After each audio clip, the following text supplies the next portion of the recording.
So my chimney or chimney needs repointing, and I got some either quotes that were really cheap, and I'm concerned about the actual quality of the labor, or stuff that was astronomically expensive. One this high is $15,000. So I've decided to try to do it myself, save the money and make sure the quality of work is high. So I need to build scaffolding up this side of the house to reach the top of the chimney. One of the challenges is that it's more than 30 feet. So it's pretty high. Scaffolding is gonna have to go up.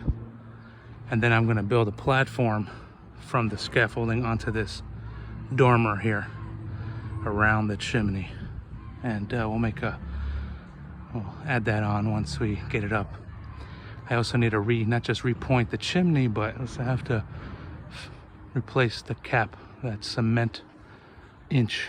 Well, it looks like an inch from here, but it's actually about a foot of just cement above the bricks that needs to be redone. It has a bunch of cracks in it, so we're gonna have to break that out and put in a new cap, and to be continued. There you see the scaffolding arrived today. Those are the poles that go at the corners, all the way at the top of the scaffolding at the highest height.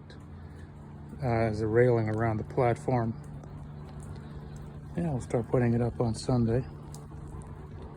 It's the plan. So we got the first 2 layers of scaffolding up.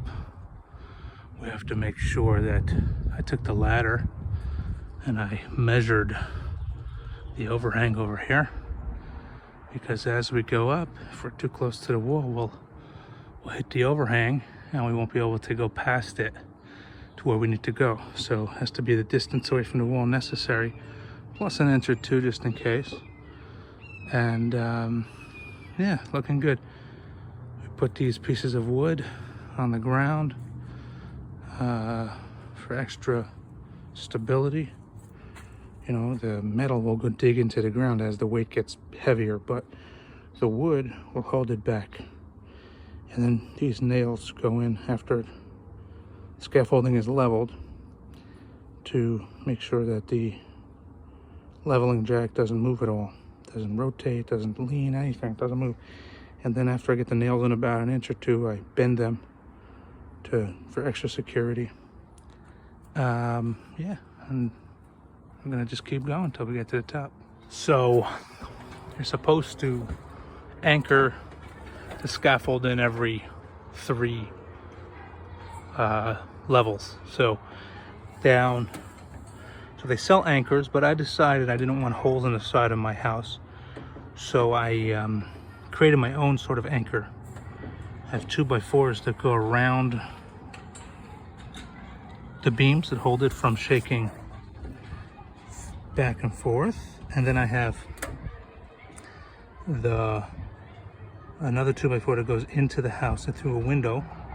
And then I have a piece of wood on the outside of the window and the inside of the window, locking it in place. And the same thing, you can see it's locked in place over here as well. So the scaffold, as you can see, if I shake it, there's like no movement at all. Over here I did something creative. I just did the same locking mechanism, but I'm so high up, there's no window here, that I just had it locked into this roof support. And I'm gonna lock it into this window here. There's a window on this side for this side. Yeah, it's basically, you can see I'm shaking it and there's no movement at all. It's like, it's sturdy, it's strong. Anyway, that's the story. I'm 5 levels up and I'm locking it on the 5th level now, even though it's not the 6th, because after this it's pretty much there's pretty much no place to lock it. I may put a rope around the chimney when I get up that high for a final locking. One safety piece that I wanted to point out is that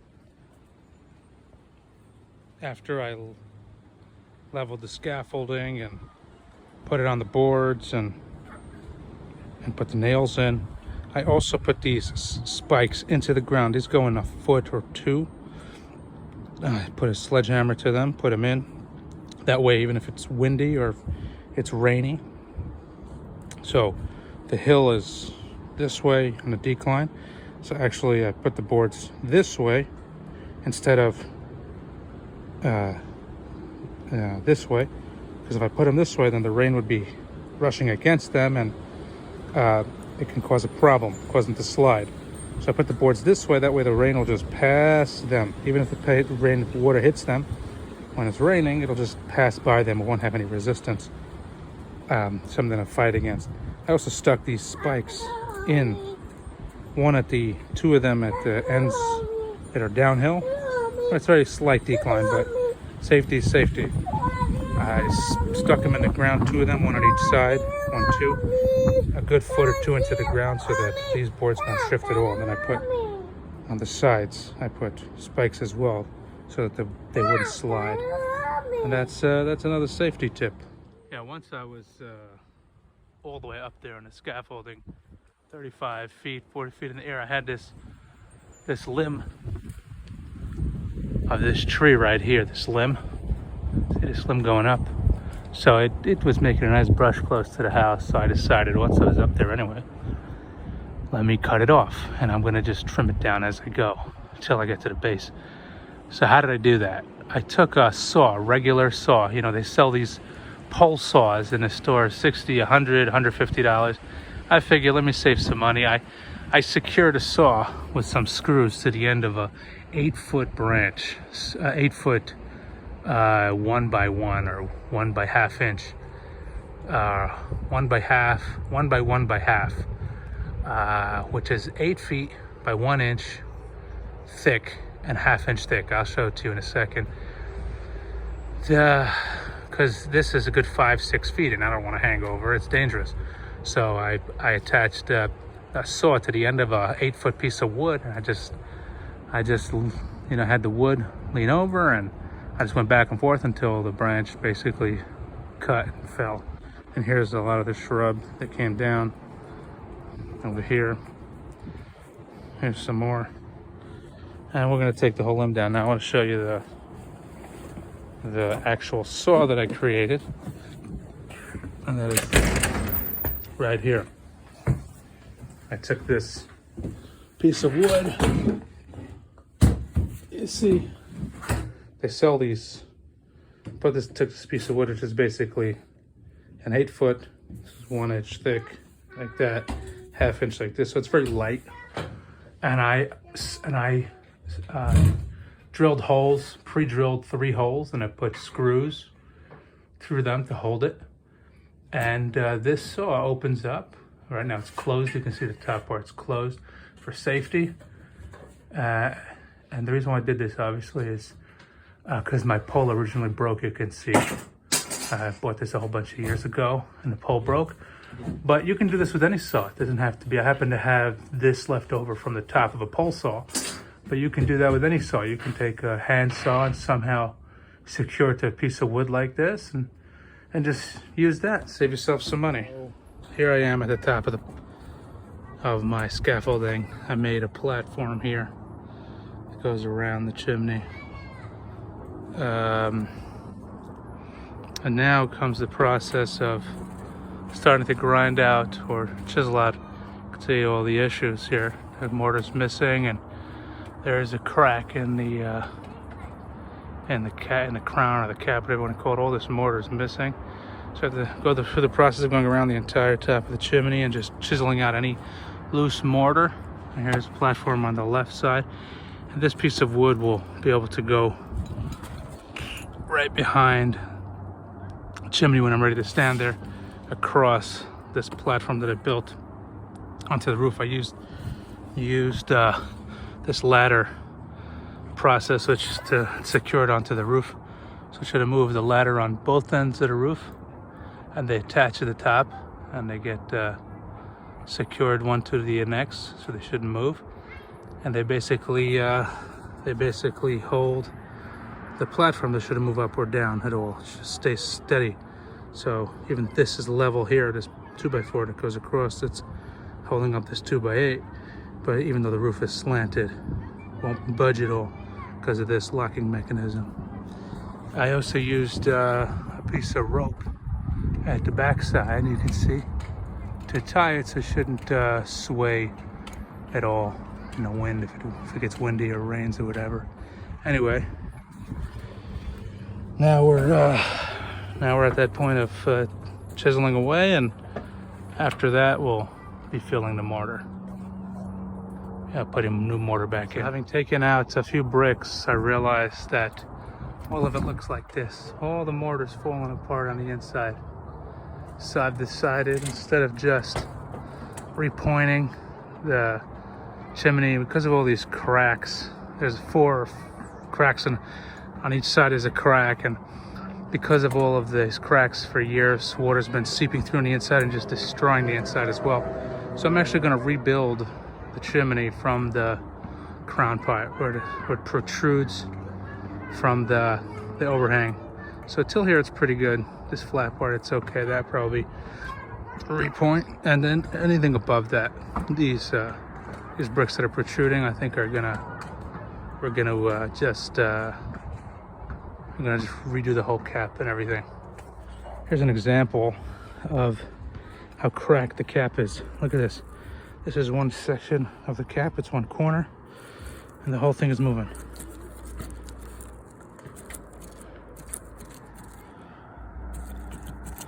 I mean, it's wedged somewhere, so it's not coming out so easy. I have to crack it out, but still, it's completely loose.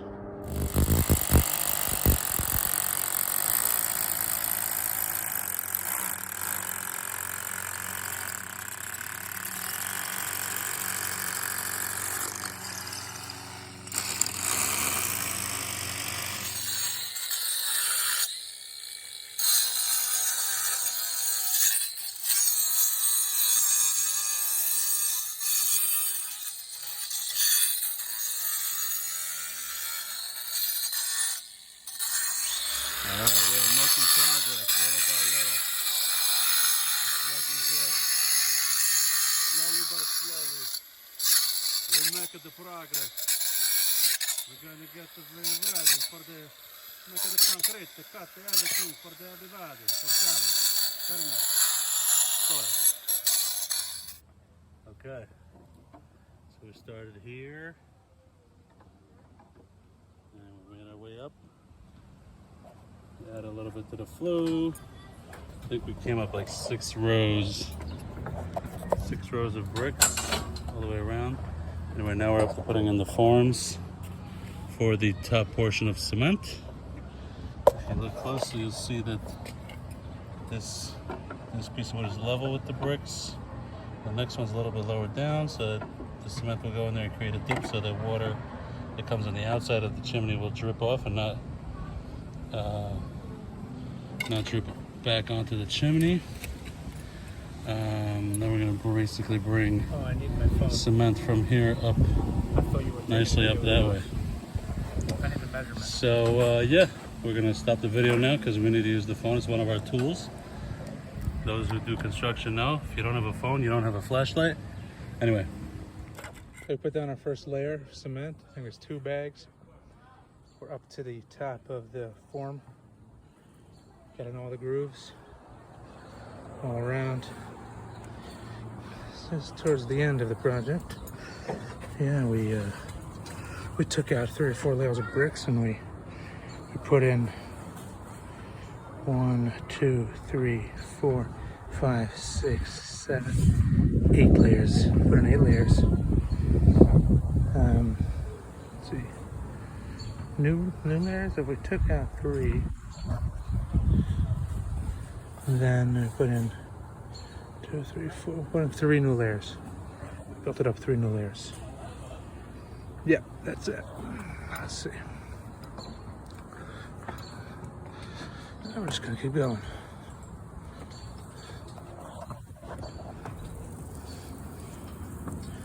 I put these forms in to form the shape of the top. Different angles to hold up the gate that's going to hold up the cap. It has to be built upward. So I put forms at exactly where it's got to go. And then I could use a piece of wood like this to shape it where it's got to go. Just like that. Yeah.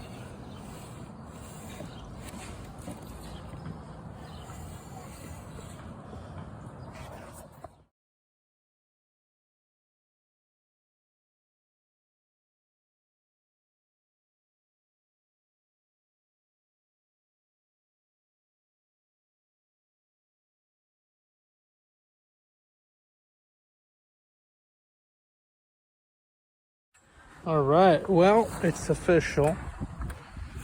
It's hard to see from here. I really have to move out of the way. But we have finished the project. There it is. We put the cap back on. I made some drainage channels, very light ones, so that no bats or anything can get in.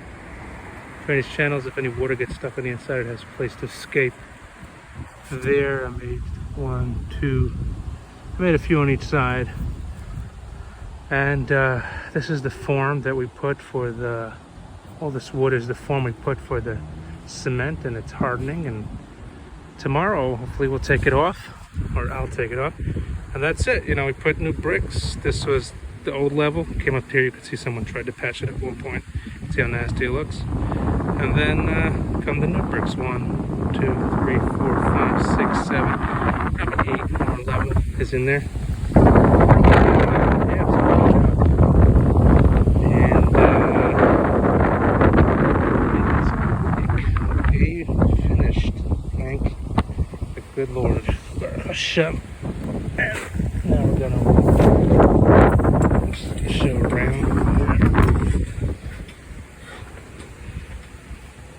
I put these fasteners on both sides just to hold it down as it hardens overnight.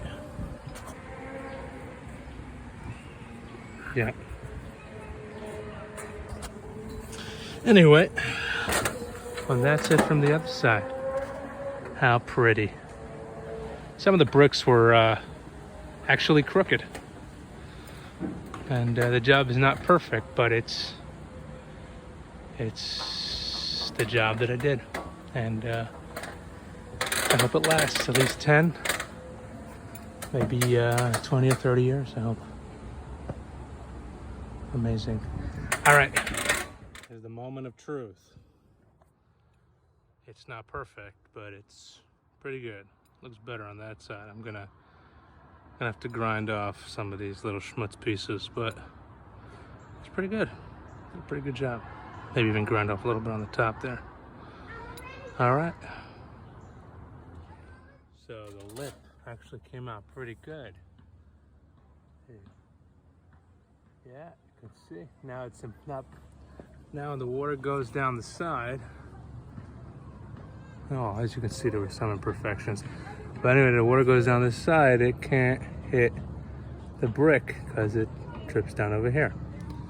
And so, for a first timer, I think we did a pretty good job. I grinded off. Look, I didn't want to make it smooth. I didn't care so much. I just wanted to take off all the extra bumps. And that's it. Pretty good for